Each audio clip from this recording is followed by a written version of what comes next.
ಸಂದೇಶ ಹೋಗುವಂತದ್ದು ಅಷ್ಟೇ ಅಲ್ಲ, ಇಡೀ ದೇಶಕ್ಕೆ ಈ ಕಾರ್ಯಕ್ರಮ ಸಂದೇಶವನ್ನು ಕೊಡಬೇಕಾಗುತ್ತೆ. ಅದರಲ್ಲೂ ಕೂಡ ಕೇಂದ್ರ ಸರ್ಕಾರಕ್ಕೆ ಬಹಳ ದೊಡ್ಡ ಪ್ರಮಾಣದಲ್ಲಿ ಸಂದೇಶವನ್ನು ಕಳಿಸಿಕೊಡಬೇಕಾಗಿರೋ ಕಾರಣಕ್ಕಾಗಿ ತಮ್ಮೆಲ್ಲರಲ್ಲೂ ಕೂಡ ನಾನು ವಿನಂತಿಯನ್ನ ಮಾಡ್ತೇನೆ. ಈ ಕಾರ್ಯಕ್ರಮ ಮುಗಿಯುವವರೆಗೂ ಕೂಡ ತಾವೆಲ್ಲರೂ ಕೂಡ ಕಾರ್ಯಕ್ರಮ ಯಶಸ್ವಿಯಾಗಲಿಕ್ಕೆ ಸಹಕಾರ ಮಾಡಬೇಕು.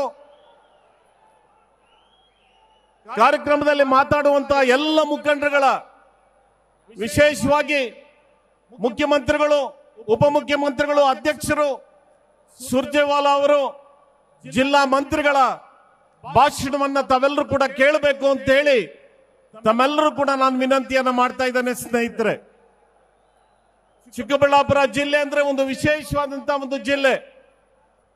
ಕರ್ನಾಟಕ ಪ್ರದೇಶ ಕಾಂಗ್ರೆಸ್ ಸಮಿತಿ ಆಶ್ರಯದಲ್ಲಿ ಚಿಕ್ಕಬಳ್ಳಾಪುರ ಜಿಲ್ಲಾ ಕಾಂಗ್ರೆಸ್ ಸಮಿತಿ, ಕೋಲಾರ ಜಿಲ್ಲಾ ಕಾಂಗ್ರೆಸ್ ಸಮಿತಿ, ಹಾಗೇನೆ ಬೆಂಗಳೂರು ಗ್ರಾಮಾಂತರ ಜಿಲ್ಲಾ ಕಾಂಗ್ರೆಸ್ ಸಮಿತಿ, ಇವೆಲ್ಲ ವಿಶೇಷವಾದಂತಹ ಆಸಕ್ತಿಯಿಂದಾಗಿ ಎಲ್ಲ ಜಿಲ್ಲಾಧ್ಯಕ್ಷರುಗಳ, ಜಿಲ್ಲಾ ಉಸ್ತುವಾರಿ ಸಚಿವರುಗಳು, ಹಾಗೇನೆ ಎಲ್ಲ ಶಾಸಕರುಗಳು, ಪದಾಧಿಕಾರಿಗಳು ಅವರೆಲ್ಲರೂ ಕೂಡ ವಿಶೇಷವಾದಂತಹ ಜವಾಬ್ದಾರಿಯನ್ನ, ಆಸಕ್ತಿಯನ್ನ ತೆಗೆದುಕೊಂಡಿದ್ದಾರೆ. ಅದರಲ್ಲೂ ಕೂಡ ನಮ್ಮ ಕಾರ್ಯಾಧ್ಯಕ್ಷರಾದಂತಹ ಜಿ.ಸಿ. ಚಂದ್ರಶೇಖರ್ ಅವರು, ಹಾಗೇನೆ ಜಿಲ್ಲಾ ಉಸ್ತುವಾರಿ ಸಚಿವರಾದಂತಹ ಶ್ರೀಯುತ ಸುಧಾಕರ್ ಅವರು, ಸುರೇಶ್ ಅವರು, ಜಿಲ್ಲಾ ಉಸ್ತುವಾರಿ ಸಚಿವರಾದಂತಹ ಸುರೇಶ್ ಅವರು, ಹಾಗೇನೆ ಮತ್ತೊಬ್ಬ ಜಿಲ್ಲಾ ಉಸ್ತುವಾರಿ ಸಚಿವರಾದಂತಹ ಕೆ.ಎಚ್. ಮುನಿಯಪ್ಪನವರು, ಇವರೆಲ್ಲರೂ ಕೂಡ ವಿಶೇಷವಾದಂತಹ ಆಸಕ್ತಿಯನ್ನ ಶಾಸಕರ ಜೊತೆಗೂಡಿ, ಪದಾಧಿಕಾರಿಗಳ ಜೊತೆಗೂಡಿ, ಬ್ಲಾಕ್ ಕಾಂಗ್ರೆಸ್ ಜೊತೆಗೂಡಿ ಈ ಕಾರ್ಯಕ್ರಮವನ್ನು ವ್ಯವಸ್ಥೆ ಮಾಡಿದ್ದಾರೆ. ಸ್ನೇಹಿತರೆ, ಹೀಗಾಗಿ ತಾವೆಲ್ಲರೂ ಕೂಡ ಕಾರ್ಯಕ್ರಮದಲ್ಲಿ, ಈ ಕಾರ್ಯಕ್ರಮದ ಉದ್ದೇಶ ಏನು, ಈ ಕಾರ್ಯಕ್ರಮ ಮುಗಿದ ನಂತರ ತಮ್ಮ ಹಳ್ಳಿಗಾಡಿಗೆ ಹೋದ ನಂತರ, ತಮ್ಮ ವಾರ್ಡ್ಗೆ ಹೋದ ನಂತರ ಎಲ್ಲ ಸಾಮಾನ್ಯವಾದಂತಹ ಜನರಿಗೂ ಕೂಡ ಈ ಕಾರ್ಯಕ್ರಮದ ವಿವರಗಳನ್ನ ತಾವೆಲ್ಲರೂ ಕೂಡ ತಿಳಿಸಿಕೊಡಬೇಕಾಗುತ್ತೆ. ಅದರ ಜೊತೆಗೆ ಎಲ್ಲ ರೈತ ಸಂಘಟನೆಗಳ ಸಹಕಾರವನ್ನು ನಾವು ಕೇಳಬೇಕಾಗುತ್ತೆ. ಕಾರ್ಮಿಕರ ಸಂಘಟನೆಗಳ ಸಹಕಾರವನ್ನು ನಾವು ಕೇಳಬೇಕಾಗುತ್ತೆ. ಕೇವಲ ಕಾಂಗ್ರೆಸ್ನವರು ನಾವು ಪ್ರತಿಭಟನೆ ಮಾಡಿದ್ರೆ ಸಾಕಾಗೋದಿಲ್ಲ, ಅಥವಾ ರಾಜ್ಯ ಸರ್ಕಾರ, ಕೇಂದ್ರ ಸರ್ಕಾರದ ಗಮನವನ್ನು ಸೆಳೆದ್ರೆ, ಹೋರಾಟವನ್ನ ಮಾಡಿದ್ರೆ ಸಾಕಾಗೋದಿಲ್ಲ.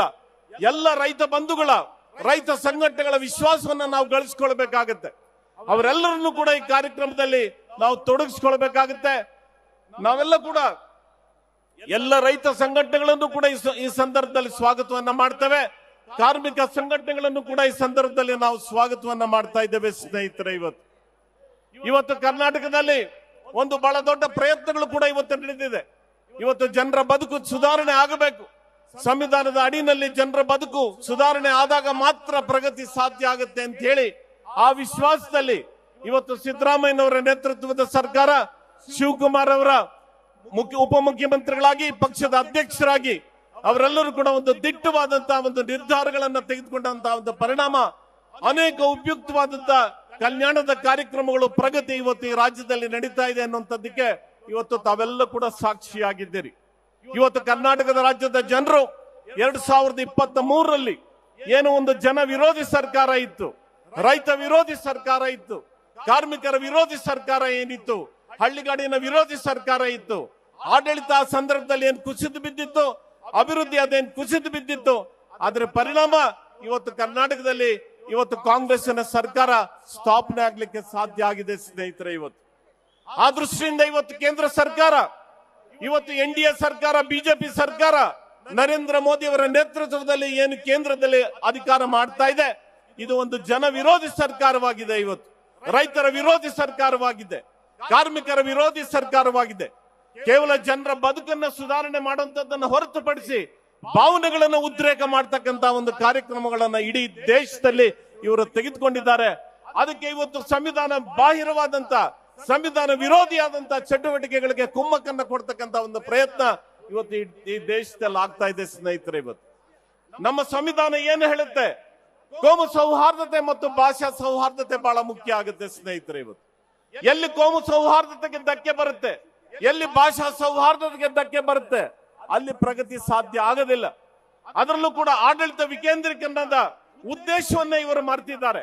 ಆಡಳಿತ ವಿಕೇಂದ್ರೀಕರಣದ ವ್ಯವಸ್ಥೆಯನ್ನ ಕತ್ತರಿಸುವಂತ ಕೆಲಸ ಇವತ್ತು NDA ಸರ್ಕಾರ, ಬಿಜೆಪಿ ಸರ್ಕಾರ ಮಾಡ್ತಾ ಇದೆ. ಸ್ನೇಹಿತರೆ, ಇವತ್ತು ಬಂಧುಗಳ ಇವತ್ತು ನಮ್ಮ ಉದ್ದೇಶ ಇವತ್ತು ಮನಮೋಹನ್ ಸಿಂಗ್ ಅವರ ಸರ್ಕಾರ ಇದ್ದಂತ ಒಂದು ಸಂದರ್ಭದಲ್ಲಿ, ಸೋನಿಯಾ ಗಾಂಧಿ ಅವರು UPA ಸರ್ಕಾರದಲ್ಲಿ ಅಧ್ಯಕ್ಷರಾಗಿದ್ದಂತ ಒಂದು ಸಂದರ್ಭದಲ್ಲಿ ಅನೇಕ ಉಪಯುಕ್ತವಾದಂತ ಸಂವಿಧಾನದ ಪರವಾಗಿರ್ತಕ್ಕಂಥ, ಬಡವರ ಪರವಾಗಿರುವಂತ, ರೈತರ ಪರವಾಗಿರ್ತಕ್ಕಂಥ ಅನೇಕ ಉಪಯುಕ್ತವಾದಂತಹ ಕಾರ್ಯಕ್ರಮಗಳನ್ನ ಜಾರಿಗೆ ತಂದರು. ಅದೆಲ್ಲವನ್ನು ಕೂಡ ಇವತ್ತು BDA ಸರ್ಕಾರ, ಬಿಜೆಪಿ ಸರ್ಕಾರ, NDA ಸರ್ಕಾರ ಅವೆಲ್ಲವನ್ನು ಕೂಡ ಮೂಲೆ ಗುಂಪು ಮಾಡ್ತಕ್ಕಂಥ ಒಂದು ಪ್ರಯತ್ನಗಳು ಕೂಡ ಇವತ್ತು ಮಾಡ್ತಾ ಇದೆ. ಉದಾಹರಣೆಗೆ ನರೇಗಾ ಯೋಜನೆ, ಮಹಾತ್ಮ ಗಾಂಧಿಯವರ ಹೆಸರಿನಲ್ಲಿ, ಮಹಾತ್ಮ ಗಾಂಧಿಯವರು ಈ ದೇಶ ಕಂಡಂತ, ವಿಶ್ವ ಕಂಡಂತ ಒಬ್ಬ ಅತ್ಯುತ್ತಮ ಶ್ರೇಷ್ಠ ವ್ಯಕ್ತಿತ್ವ ಹೊಂದಿದ್ದಂತ, ತ್ಯಾಗ ಮತ್ತು ಹೋರಾಟಗಳನ್ನ ಮಾಡಿದಂತ, ಸತ್ಯಾಗ್ರಹ ಮತ್ತು ಅಹಿಂಸೆಯನ್ನ ಇಡೀ ವಿಶ್ವಕ್ಕೆ ಪರಿಚಯವನ್ನ ಮಾಡಿಕೊಟ್ಟಂತವರು ಮಹಾತ್ಮ ಗಾಂಧಿ. ಸ್ವಾತಂತ್ರ್ಯ ಹೋರಾಟವನ್ನ ಅವರ ನೇತೃತ್ವದಲ್ಲಿ ಅತ್ಯಂತ ಪರಿಣಾಮಕಾರಿಯಾಗಿ ಈ ದೇಶದಲ್ಲಿ ಜಾರಿಗೆ ಆಯಿತು. ಅದರ ಪರಿಣಾಮ ಒಂದು ಅತ್ಯುತ್ತಮವಾದಂತಹ ಸಂವಿಧಾನವನ್ನ ಡಾಕ್ಟರ್ ಅಂಬೇಡ್ಕರ್ ಅವರ ಅಧ್ಯಕ್ಷತೆಯಲ್ಲಿ ನಾವು ಈ ದೇಶದಲ್ಲಿ ಕೊಟ್ಟಿದ್ದೇವೆ. ನರೇಗಾ ಯೋಜನೆ ಒಂದು ಆಸ್ತಿಗಳು ನಿರ್ಮಾಣ ಆಗ್ತಾ ಇತ್ತು ಹಳ್ಳಿಗಾಡಿನ ಪ್ರದೇಶದಲ್ಲಿ. ರೈತರಿಗೆ, ವ್ಯವಸಾಯಕ್ಕೆ, ಕೂಲಿ ಕಾರ್ಮಿಕರಿಗೆ ಉದ್ಯೋಗವನ್ನ ಕೊಡುವಂತದ್ರಲ್ಲಿ ಬಹಳ ಉಪಯುಕ್ತವಾದಂತಹ ಒಂದು ಕಾರ್ಯಕ್ರಮ ಕೂಡ ಇದಾಗಿತ್ತು.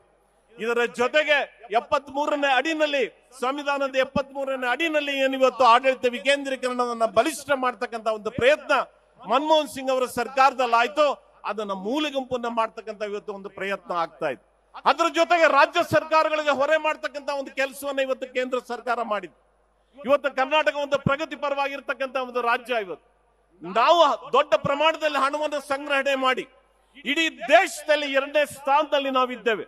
ಇವತ್ತು ಕೇಂದ್ರ ಸರ್ಕಾರಕ್ಕೆ ನಾವು GST ರೂಪದಲ್ಲಿ ನಾವು ಹಣ ಕೊಡ್ತಾ ಇದ್ದೇವೆ. ಅದಕ್ಕೆ ಬರಬೇಕಾದಂತ ಹಣವನ್ನು ಕೂಡ ನಮಗೆ ಸರಿಯಾದಂತ ರೀತಿಯಲ್ಲಿ ಹಣ ಕೊಡ್ತಾ ಇಲ್ಲ. ಇವತ್ತು ಎಲ್ಲ ರೀತಿಯಲ್ಲೂ ಕರ್ನಾಟಕಕ್ಕೆ ಮಲತಾಯಿ ಧೋರಣೆಯನ್ನ ಇವತ್ತು NDA ಸರ್ಕಾರ ಮತ್ತು ಬಿಜೆಪಿ ಸರ್ಕಾರ ಇವತ್ತು ಅನುಸರಿಸ್ತಾ ಇದೆ. ಇದನ್ನು ಕೂಡ ನಾವು ಖಂಡಿಸ್ತಾ ಇದ್ದೇವೆ. ಇವತ್ತು ರಾಜ್ಯ ಸರ್ಕಾರಗಳಿಗೆ ಹೊರೆ ಆಗ್ತಾ ಇರ್ತಕ್ಕಂಥದ್ದು, ಕಾರ್ಮಿಕರಿಗೆ ವಿರೋಧಿಯಾಗಿರ್ತಕ್ಕಂಥ ಒಂದು ಕಾರ್ಯಕ್ರಮವನ್ನ ರದ್ದುಗೊಳಿಸಿರ್ತಕ್ಕಂಥದ್ದು, ಇವತ್ತು ಗಾಂಧಿಯವರ ಹೆಸರನ್ನು ತೆಗೆದು ಹಾಕ್ತಿರ್ತಕ್ಕಂಥ ಪ್ರಯತ್ನಗಳು ಇವತ್ತು NDA ಸರ್ಕಾರ, ಬಿಜೆಪಿ ಸರ್ಕಾರ ಮಾಡಿದೆ. ಇದೆಲ್ಲವನ್ನು ಕೂಡ ಖಂಡಿಸಿ ಇವತ್ತು ರಾಜ್ಯ ಸರ್ಕಾರದ ಗಮನವನ್ನ ಇವತ್ತು ಕೇಂದ್ರ ಸರ್ಕಾರದ ಕಡೆಗೆ ಗಮನ ಸೇರಿರ್ತಕ್ಕಂಥ ಉದ್ದೇಶಕ್ಕಾಗಿ ತಾವೆಲ್ಲರೂ ಕೂಡ ಏನ್ ಬಂದಿದ್ದೀರಿ, ತಮ್ಮೆಲ್ಲರಿಗೂ ಕೂಡ ವಂದಿಸಿ ವಿಶೇಷವಾಗಿ ಕರ್ನಾಟಕ ಪ್ರದೇಶ ಕಾಂಗ್ರೆಸ್ ಸಮಿತಿ ಆಶ್ರಯದಲ್ಲಿ ನಡೀತಾ ಇರ್ತಕ್ಕಂಥ ಈ ಒಂದು ಕಾರ್ಯಕ್ರಮವನ್ನ ಯಶಸ್ವಿಗೊಳಿಸಬೇಕು ಅಂತ ಹೇಳಿ ತಮ್ಮೆಲ್ಲರಲ್ಲೂ ಕೂಡ ನಾನು ಮನವಿಯನ್ನ ಮಾಡಿ ತಮ್ಮೆಲ್ಲರಿಗೂ ಕೂಡ ವಂದಿಸಿ ನನ್ನ ಮಾತನ್ನು ಮುಗಿಸ್ತೇನೆ. ಸ್ನೇಹಿತರೆ, ನಮಸ್ಕಾರ.